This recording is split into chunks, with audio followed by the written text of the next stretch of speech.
есеп. Бұл жерде мына функцияның графигінде жататын бірнеше нүктенің координаталарын анықтаңдар дейді. Ол үшін біз кез келген А деген нүктені алайық. Оның алдымен X-ін өзіміз ойдан жасаса аламыз. Кез келген бір X-тің орнына бір сан алайық. Мысалы, 1-ді алғым келіп тұр. Демек, X тең 1 болған кезде енді Y-тің мәні, яғни Y координатасы нешеге тең болатынын анықтау үшін осы 1-ді мына функциядағы X-ның орнына апарып қоямын. Сонда Y-ні шығады. Міне Y тең деп тұр, Y-ті шығару үшін бізге айтып тұр минус X квадратта дейді, яғни 1-ді квадратта. Қосылған 2 көбейтілген X деп тұр. X-ның орнына 1-ді қой деп тұр. Қосылған 3.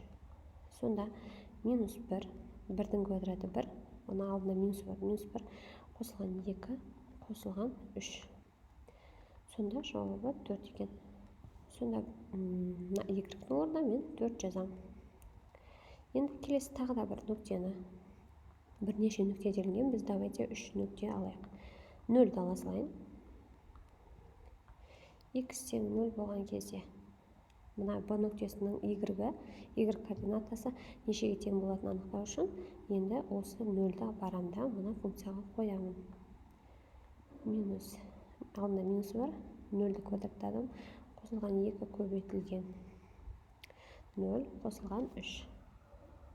0-дің квадраты 0, 0-ді минус 1-ге көбейтсең 0, оған қосам мынауда 0, 0-ге 3-ті қосам, сонда 3. 0 болғанда, демек 3 болады. B деген нүктеден өтеді, және бір сан деген нүктеден өтсін. Оны минус саннан біреуін ала салайын, минус 1-ді ала салайын, давайте. Сонда X тең минус 1 болғанда, Y-тің мәні нешеге тең болатынын анықтайық. Минус, ол самаса ғой бар, бізде функцияның өзінде тұр. Енді X-ның орнына минус 1-ді қоям. Минус 1-дің квадраты 2 көбейтілген X деп тұр. Оның X-ның орнына минус 1-ді қоям. Қосылған 3. Бұл тең нешеге дейді. Міне, минус 1-дің квадраты 1. Енді мынаның алдында минус 1 болады. Азайтылған болып кетеді, өйткені мына 2 минус, бізде минус 2 қарама-қарсы таңбалар, плюс пен минус, ол минус береді. Қосылған 3.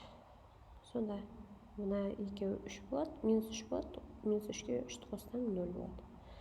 Сонда минус 1 деген нүктеде Y-іміз 0 болады деген сөз. Y 0.